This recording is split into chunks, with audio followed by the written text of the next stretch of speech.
আছে, আইন মানা লাগবে কার? আচ্ছা, কোন মোটর সাইকেলের সৃষ্টিকর্তা কে?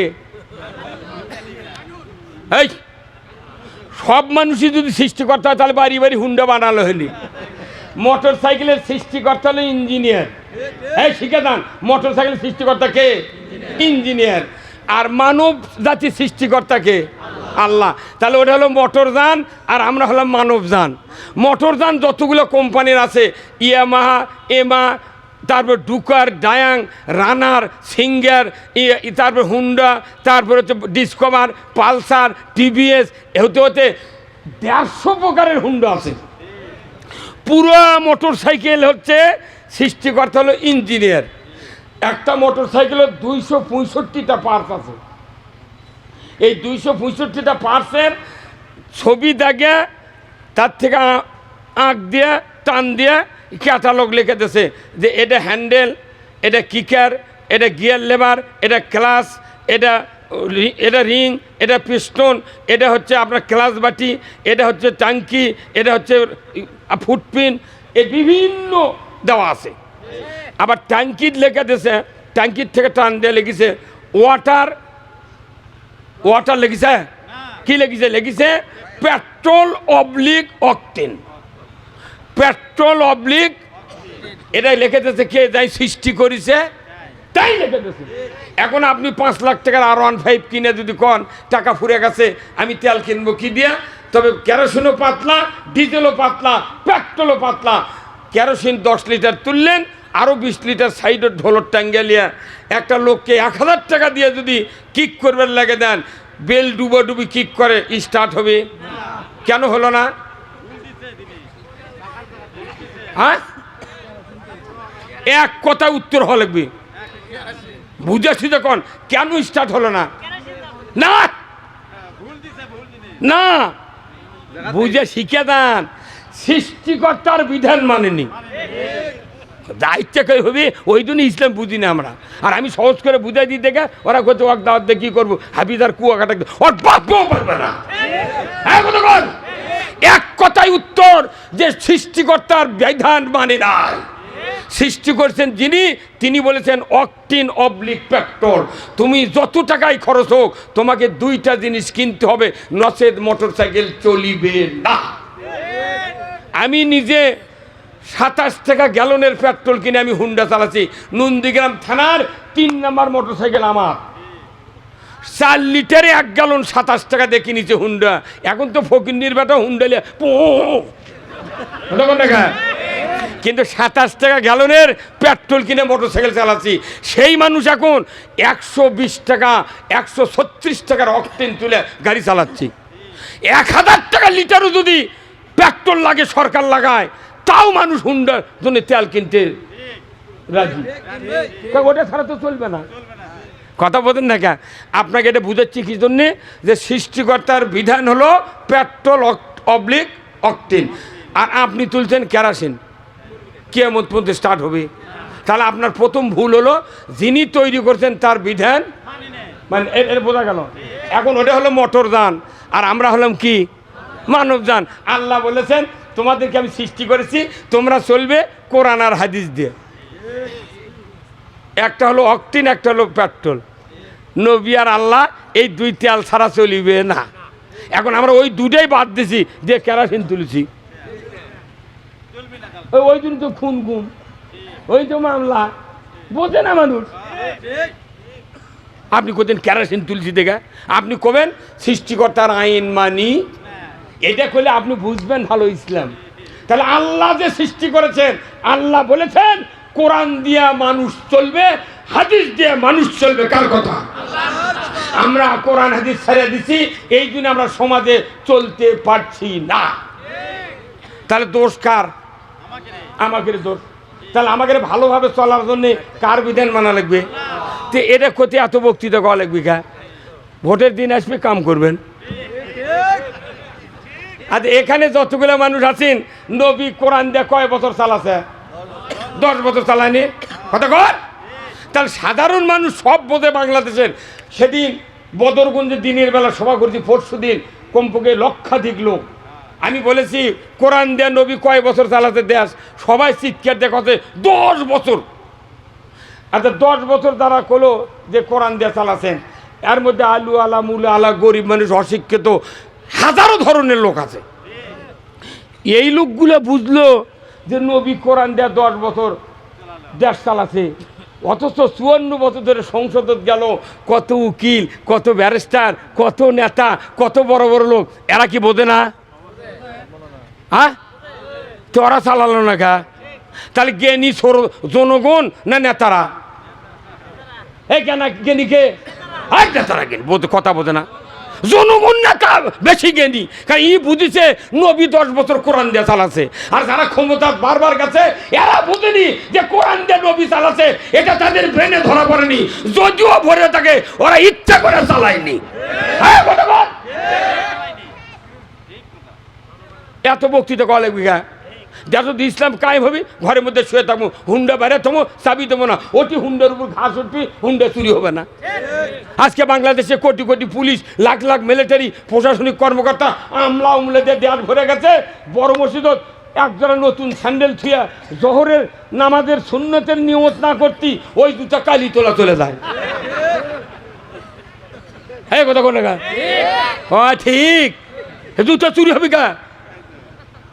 কোনো ডিসির হুন্ডা চুরি হয় না, কোনো ওসির হুন্ডা চুরি হয় না, কোনো চেয়ারম্যানের হুন্ডা চুরি হয় না। খালি মূলা বেচে তাই হুন্ডা কিনছে, হাঁস বেচে হুন্ডা কিনছে, গরু বেচে জমি বেচে হুন্ডা, তার কে হুন্ডা চুরি হয়?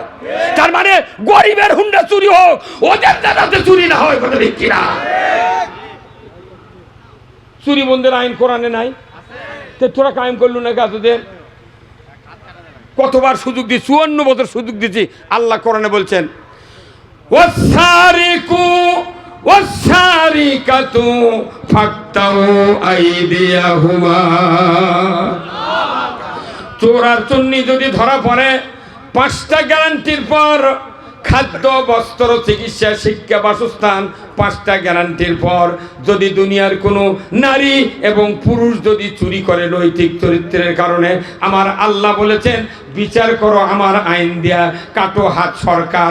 যদি একটা চোরের বিচার দেশের লাইনে বাইতুল মুকাররমের উত্তর গেটে জাতির সামনে উপস্থাপন করা হতো, বিটিভি, এনটিভি, এসিটিভি, 21, 24, 71, 75, 76 চ্যানেলে যদি দেখানো হতো গরু চুরি, হুন্ডা চুরি, পুকুরের মাছ চুরি দূরের কথা, মসজিদে একজোড়া পুরাতন স্যান্ডেলও চুরি হতো না।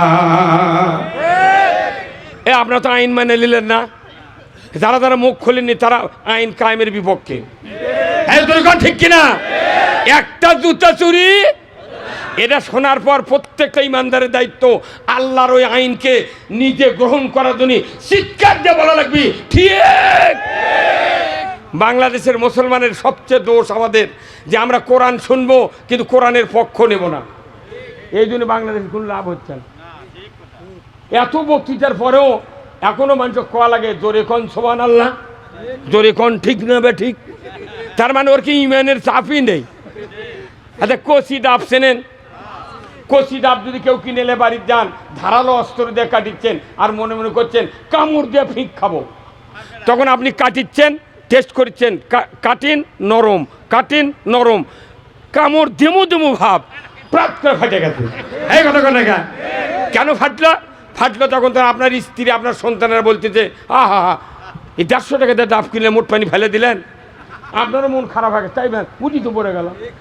একবার তালার তীরট ঠেকেছে, পিড়া ভিজা গেছে, আপনি করছেন কি ওই হাঁসুয়ার মুখ দিয়ে ওই কভার পল্টাছেন, পল্টে দেখেন সেম সেম পলো কি। তার মানে আল্লাহ বুঝে দিচ্ছে যে তোমাকে আমি কোনো জিনিস কম দিইনি, যা পানি ওটি আটপি তার চেয়ে বেশি চাপ দিয়ে ঢুকে দিছি। এই যে গ্যাসও তো আমরা গাড়ির গ্যাস তুলি, বুঝছেন, গ্যাস একবার তোলার পর আবার 5 মিনিট দেরি করে আবার চাপ দিলি, কারণ ঠাকুরগাঁ যাবো হরিপুর, 8 ঘন্টা গাড়ি চালা লাগবে, 650 কিলো চাইলে আসা লাগবে, তাহলে গ্যাস তো ওরাবে না, ওই জন্য চাপ দেওয়া লাগে। দ্বিতীয়বার আল্লাহ তাআলা ডাবের ভেতরে পানি, কলার চোষার ভেতরে কলা, কাঁঠালের ভেতরে কাঁঠালের রোয়া, এই জিনিসগুলো আমের ভেতরে আমের দর, চোষার ভেতরে কোনো জায়গা ফাঁকা নেই, একবার চাপ দিয়ে ঢুকে দিয়েছে। বান্দা বুঝাতেছে তোরা ইনকে করে মাপিয়ে দিব, তুই যে 2 টাকার আলু দিয়া পটেটো চিপসত বাতাস দিয়ে ঢুকে দিছু, তুই যে পেপসিডিনের দাঁতের মাদনের প্যাকেটত খালি বাতাস দিয়ে থুসু কিয়ামত দিন তোর হিসাব দেওয়া লাগবে। এমনি পাম্প করে ফুলে তো মানে কোল বালুর, কিন্তু যদি আপনি মুখা খুলে ঠাসি মারেন প্রাত করে ফায়ার হয়, অর্ধেক বাতাস বাইরে হয়, যা খালি একা না আছে।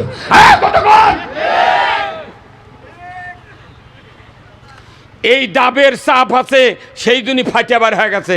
কিন্তু বাংলাদেশের ইমানদারের ইমানের চাপ নাই, সেই দিন বক্তাকে খোয়া লাগে ধরে কোন সুবহানাল্লাহ।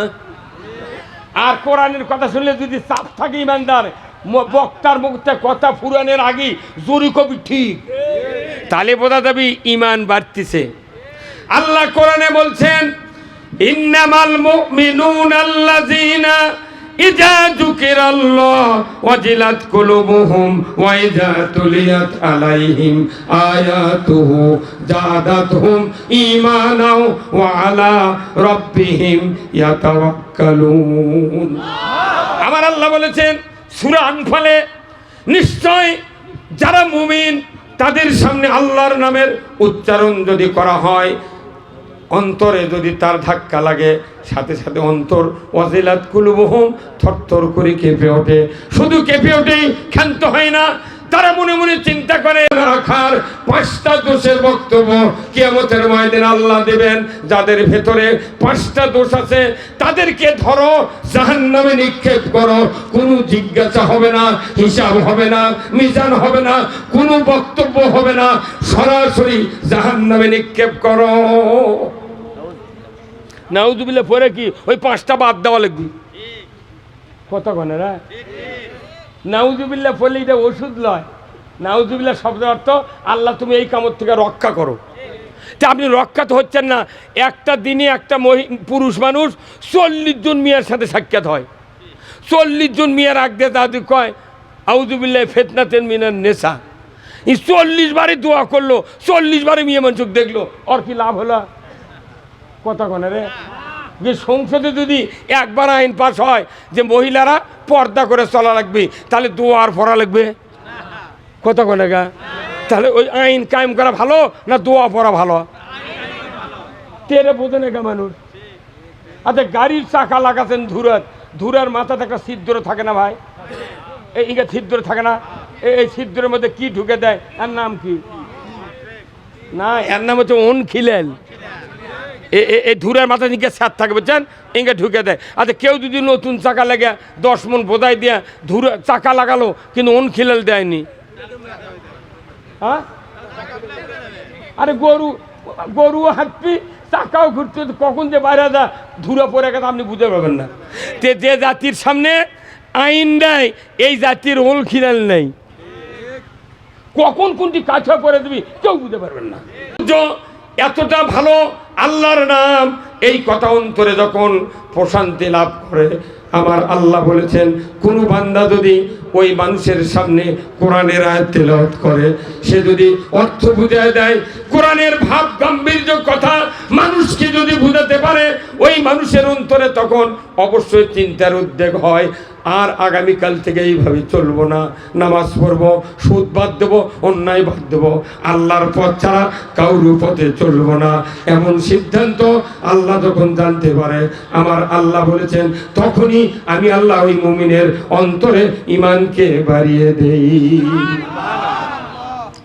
চিন্তার সাথে ইমান বাড়ার শক্তির সম্পর্ক, চিন্তার সাথে।